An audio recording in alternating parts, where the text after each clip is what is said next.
Carsen a carrega para dentro, e Aristia acorda em seu quarto com Lena cuidando dela. Aristia está frustrada porque ainda é fraca, assim como em sua vida anterior, e ela sabe que não tem muito tempo para mudar seu futuro. No entanto, seus pensamentos são interrompidos quando Carsen entra para verificar como ela está. Ele diz a ela para parar de treinar tão intensamente, pois isso só desgastará seu corpo em vez de torná-lo mais forte. Carsen pergunta a Aristia por que ela quer treinar em primeiro lugar, se é tão fraca. Aristia, por sua vez, pergunta a Carsen por que ele a rejeitou. Carsen explica que fez isso porque achava que ela abandonaria seu treinamento quando se casasse com o príncipe. Ele não quer treinar alguém que simplesmente abandonaria a arte a qual ele se dedicou. No entanto, Aristia não vai desistir. Ela diz a Carsen que se tornará uma cavaleira. Enquanto isso, o príncipe Reveles está lidando com senhores das fronteiras do reino que desejam mais suprimentos devido à escassez causada pela seca. Ele observa um enviado entrar no reino e se pergunta sobre suas intenções. 1. O que poderia ser? Aristia está decidida a se tornar a Marquesa Aristia de Monique. Ela quer se tornar uma cavaleira e continuar o nome de sua família, mas não sabe como, já que não parece estar ficando mais forte. Ela explica isso a Carsen, mas logo se arrepende, pois nunca contou a ninguém seus planos. Ela volta a se proteger e diz a Carsen para sair, aconselhando também a agir mais como um nobre deveria. Carsen sai furioso da casa, e Aristia tenta descansar, mas ela é assombrada por quanto todos estão preocupados com ela. E ela também se lembra de como Carsen a chamou de patética. Alguns dias depois, Aristia está se sentindo muito melhor. Uma carta chega para ela, e é do próprio imperador. Ele deseja uma reunião com ela, e Aristia se prepara para ir ao palácio. Chegando lá, ela passa por alguns lordes que estão discutindo sobre ela, comentando que ela ainda é muito jovem para se casar. No entanto, ela se afasta antes de ouvir o restante de sua conversa. Aristia cumprimenta o imperador, e ele pergunta quem está aguardando em sua casa no momento. Ela responde que não aguarda, e o imperador designa imediatamente uma guarda real para ela. Aristia não quer uma guarda real, pois isso a ligaria ainda mais à família real, mas o imperador assegura de que isso não será usado contra ela no futuro. Aristia fica tonta com toda a excitação, mas se esforça para se manter forte diante do imperador. Nesse momento, as portas da sala se abrem, e Reveles acabou de entrar. Reveles está estressado, pois seu pai o deixou encarregado do alívio da seca e dos lordes de diferentes áreas. Apesar do excesso de trabalho, ele está na sala do trono com seu pai, pois este queria tomar chá com seu filho e Aristia. Parece que o imperador gosta de terceirizar a companhia. De qualquer forma, desta vez não haverá chá, já que Aristia ainda está muito fraca.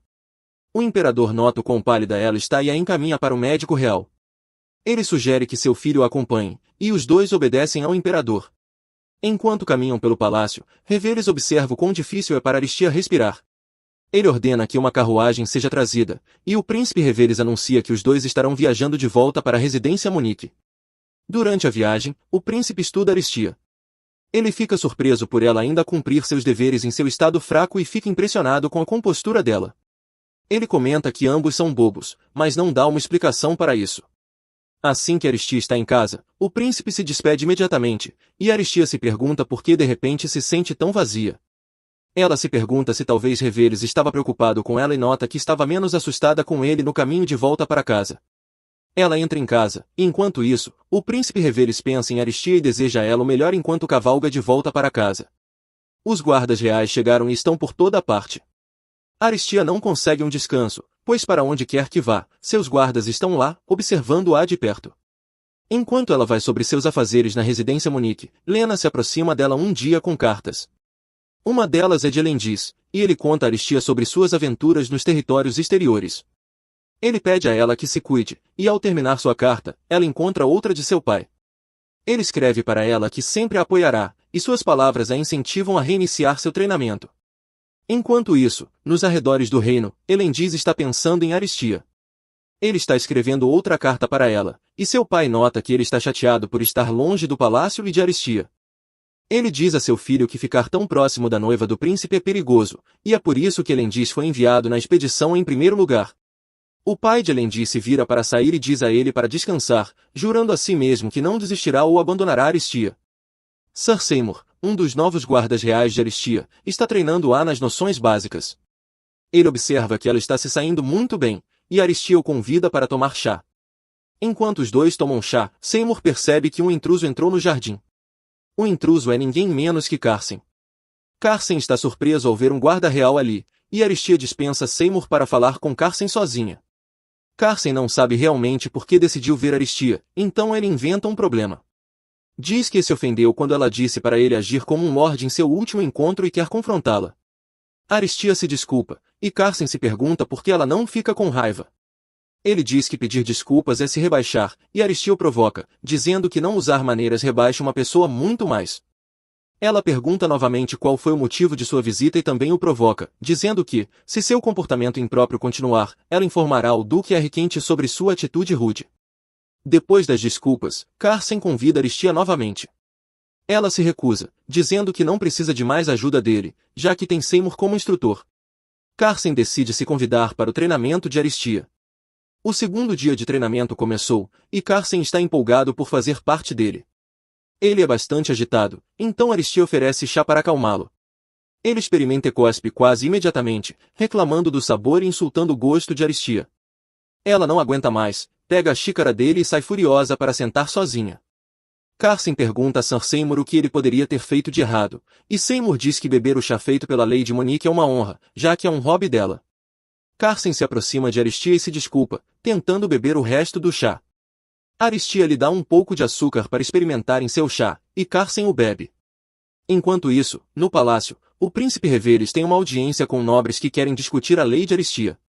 Eles dizem que ela parece muito jovem para ajudar nas necessidades do reino e oferecem uma de suas próprias princesas para ser rainha, a fim de ficar ao lado de Aristia quando ela se tornar imperatriz. O príncipe Reveles fica ofendido pelos lordes questionarem seu noivado com Aristia e conclui que seu pai provavelmente não ouviu os lordes, então eles direcionaram sua atenção para o jovem príncipe. Ele vê o plano deles como uma maneira de obter o título de herdeiro do trono para suas próprias famílias e se pergunta se Aristia está se sentindo melhor. Na residência Monique, mais cartas chegaram. Olindus escreve sobre seu tempo com Aristia no último inverno e lembra da brincadeira de bola de neve que resultou em Aristia pegando um resfriado. Ele pede a ela que se mantenha aquecida e diz que, na primavera, um presente chegará a ela dele. Aristia quer fazer seu próprio presente para Elendis, e Carson a visita enquanto ela faz marcadores de livros para Elendis nas noites seguintes. Mais tarde, durante seu treinamento, Aristia faz uma corrida, mas logo percebe que alguém pode estar a observando. Ela é agarrada por um homem de cabelos verdes que aparece nas sombras. Elendis está de volta.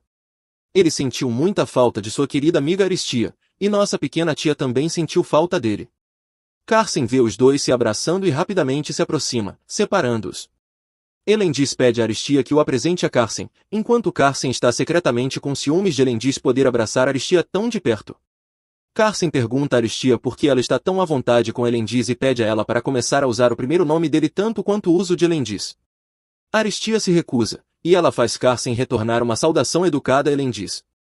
Uma vez que Carson faz isso, ele pede novamente a Aristia para usar seu primeiro nome, e ela o faz, mas ele fica infeliz porque Aristia é tão orgulhosa quanto poderosa, e ela decide usar o nome com um tom e atitude frios. Enquanto Carson está furioso, Elendis pergunta se ele poderia ter algo como um presente de cumprimento, e Aristia aceita.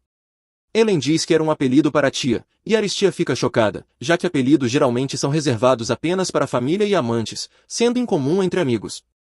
O que Elendis quis dizer ao querer isso? Elendis percebe que Aristia está preocupada e promete não usar o apelido na frente dos outros. Aristia aceita, e Elendis está feliz por poder chamá-la de tia agora. Ele pede que ela use um apelido para ele, Alan, e ela o faz. Aristia está tão feliz por ter um amigo próximo que começa a chorar, e Carson se aproxima preocupado com suas lágrimas. Acho que o olhar protetor fica fofo nele. Elendis tranquiliza Carson, dizendo que não fez Aristia chorar, mas chama Aristia de tia para ver a reação de Carson. Elendis manda Aristia entrar para preparar chá para ele, enquanto do lado de fora Carson e Elendis não estão felizes. Carson diz a Elendis para parar com a atuação, pois sabe que Elendis está apenas fingindo ser gentil na frente de Aristia. Elendis fica surpreso, mas abandona sua atitude gentil instantaneamente. Ele parabeniza Carson por ter um bom senso, pois Elendis originalmente pensava que Carson era apenas uma criança rude e estúpida.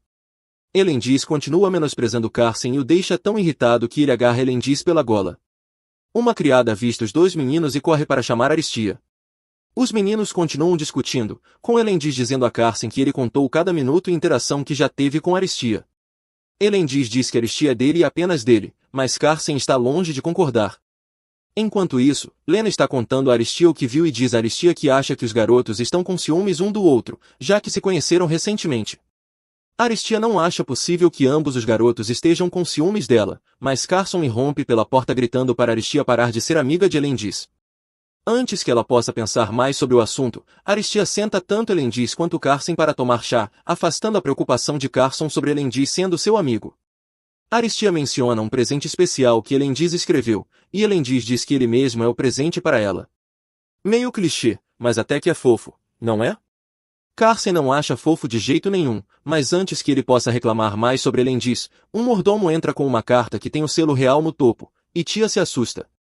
Um membro da família real escreveu para ela. Aristia abre a carta nervosa, e Carson fica perto dela tentando ver o que tem dentro. Elendis já sabe o conteúdo, pois sabe que está próximo o momento em que o príncipe Ravelas atingirá a maioridade, e a carta provavelmente é sobre a próxima cerimônia para o príncipe.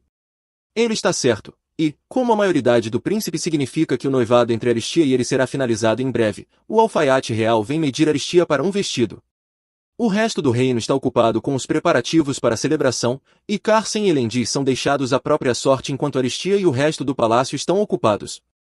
Carson percebe como Aristia parece fraca e se pergunta em voz alta se ela vai desmaiar novamente. Olindus pergunta a Carson o que ele quer dizer, e Carson começa a explicar que Aristia planeja assumir o nome de sua família, mas ele para, percebendo que não quer revelar seus planos. Olindus acusa Carson de realmente não saber de nada, mas ambos os garotos percebem que deveriam se concentrar em ajudar Aristia. Aristia está especialmente preocupada com a notícia da celebração da princesa, pois sabe que isso significa que está cada vez mais perto de se tornar a esposa de Ravelas. Ela quer se declarar como herdeira de sua família, mas sem notícias de seu pai, que está fora, ela não tem ninguém para apoiá-la na corte. Atlantis vem visitar Aristia e está muito preocupado com ela. Ele menciona o que Carson disse sobre a doença dela enquanto ele estava ausente, e Olindus expressa como queria que sua carta a confortasse enquanto ele estava fora. Tão fofo! Atlantis implora Aristia para finalmente falar sobre as coisas que a estão incomodando, mas será que Aristia realmente pode contar a ele tudo? Elendis continua fazendo perguntas a Aristia. Ele quer saber por que ela não gosta do palácio, por que não quer ficar com o príncipe e por que quer escapar. Aristia não pode acreditar que Elendis é tão observador, mas seu medo de ser abandonada a impede de dizer qualquer coisa. Finalmente, reunindo coragem depois de lembrar o quanto quer viver por todos ao seu redor, Aristia conta a Elendis sobre tudo, de sua vida passada, a profecia e como ela acordou com uma segunda chance alguns anos atrás. Aristia espera que Elendis a console, e ele o faz, mas diz a ela que suas experiências foram apenas um terrível sonho. E isso deve doer. Olindus ainda quer que Aristia lhe dê razões concretas pelo fato de ela não gostar de seu ambiente, e Aristia entende que ele ainda deve pensar que ela está mentindo. Orisia está furiosa com Elendis, dizendo que nem mesmo contou ao pai sobre o que aconteceu com ela. Ela não entende por que ele não acredita nela, e assim Aristia expulsa Elendis de seu quarto e encerra a reunião deles. O que eles farão agora? No dia seguinte, Aristia se prepara para a cerimônia de maioridade do príncipe Rufi. Enquanto se prepara, suas criadas tentam fofocar discretamente sobre a reunião de Aristia com Elendis do dia anterior, mas Lena as interrompe. Aristia chega de carruagem ao palácio e cumprimenta o príncipe Rufi. Rufi começa a questionar a expressão de Aristia, mas decide contra isso. Os dois fazem sua grande entrada na corte real, e tanto Carson quanto Atlantis estão presentes. Os olhos de Aristia encontram Elendis, e ela rapidamente tenta desviar o olhar, mas não antes que o príncipe Rufi perceba. Rufi é coroado como adulto, e todos na cerimônia aproveitam o banquete, enquanto Tia sai para tomar um pouco de ar. Ravelas procura por Aristia, pois ambos têm mais o que fazer hoje, mas impede seus servos de procurá-la e trazê-la pessoalmente. Real pensa em Elendis e como ouviu dizer que os dois estão próximos. Será que o príncipe está um pouco com ciúmes? Quando Aristia volta para seu lugar ao lado de Rufi, ele a convida para dançar. Aristia aceita e os dois tomam a pista de dança, com a multidão observando-os. Todos ficam impressionados com a beleza do jovem casal, mas tudo que Aristia consegue se concentrar é em como as mãos de Rufi estão frias. Ela lembra de sua vida passada, quando essa dança foi o momento em que se apaixonou pelo príncipe. Agora, Aristia se pergunta se algo de sua vida passada e atual é realmente diferente. Enquanto dançam, Rufi comenta que a dança de Aristia é muito experiente, mesmo que seja sua primeira vez dançando. Aristia explica que tem praticado, ainda querendo manter seu segredo para si mesma. Ruff pergunta se há alguém com quem ela tem praticado e aponta para Elendis. Príncipe Ruff, acho que você está ficando um pouco com ciúmes afinal. A acusação faz Tia perder o equilíbrio e escorregar, mas o príncipe Ruff a pega a tempo. A dança termina, e enquanto os presentes são apresentados ao imperador e ao príncipe, Aristia contempla quando seria o melhor momento para ter uma audiência com o imperador sem muitas testemunhas. À medida que os presentes chegam, o príncipe Ruff chama a atenção de Aristia e pergunta por que ela tem tanto medo dele. Ruff sugere que Aristia se lembre de algo que aconteceu quando eram jovens, mas Aristia não sabe o que ele quer dizer. Ruff sugere então que ela tem medo devido ao seu novo sobrenome, Pioneer. Ele diz que ela tem direito ao trono e que foi mencionada em uma profecia, portanto, pode estar na linha de sucessão antes dele. Aristia pergunta o que Revelis acha que ela deveria fazer, e ele responde dizendo que seria mais seguro para ela ser a rainha em vez de imperatriz. Aristia percebe que é um obstáculo para Revelis e parece desolada. Revelis não entende, pois pensava que ela ficaria feliz. Fazendo dela uma rainha, sua família poderia manter seu status, e o príncipe Revelis pensou que era isso que preocupava Aristia. Oh, doce príncipe, como você sabe tão pouco? Justo quando Aristia está prestes a falar, alguém entra na corte. Quem poderia ser? Papai Monique está de volta. Ele acabou de chegar de sua expedição, e Aristia fica feliz em vê-lo.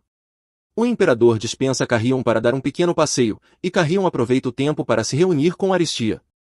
Ele pergunta se ela tem passado bem, e Aristia se emociona de alívio. O príncipe e o imperador percebem Aristia chorando, e o imperador comenta que ela ainda é uma jovem, chorando livremente em público. Monique concorda, dizendo que, como sua filha é tão jovem, ela não pode possivelmente apoiar o príncipe, que já é adulto. Querian sugere que é hora de nomear um herdeiro para a família Monique, e o imperador brinca perguntando se ele se casará novamente. Querian diz que não pode e não irá, mas apenas o imperador sabe o porquê. Papai Monique planeja nomear Aristia como herdeira, e Revelis acredita que é por isso que Aristia reagiu de maneira tão estranha antes. Ele interrompe Marquês Monique dizendo que, embora nunca tenha apreciado Aristia, nunca a rejeitou também. O príncipe encerra a conversa dizendo que sua cerimônia não é o momento para discutir um novo herdeiro. O imperador e seu filho fazem sua saída.